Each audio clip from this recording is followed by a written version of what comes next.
Restaurant బిల్లులో ఆ charge ఉంటే అస్సలు కట్టొద్దు. కేంద్రం కీలక ప్రకటన. మీ హక్కులు ఇవే. కుటుంబంలో కలిసి హోటల్‌కు లేదా రెస్టారెంట్‌కు వెళ్లి తిన్నప్పుడు మనకు బిల్లులో అసలు తిన్న ఫుడ్ కాస్ట్ సహా ఇతర జీఎస్టీ సర్వీస్ ఛార్జ్ అని ఇంకేవో ఛార్జీలు విధిస్తుంటారు.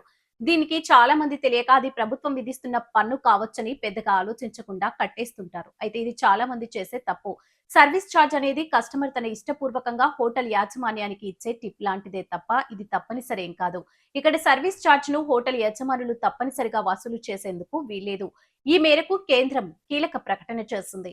వినియోగదారుల హక్కుల్ని కాలరాస్తూ బిల్లులో ఆటోమేటిక్ గా ఈ ఛార్జీల్ని విధిస్తున్న 41 రెస్టారెంట్లపై కేంద్ర వినియోగదారుల రక్షణ సంస్థ చర్యలు చేపట్టింది.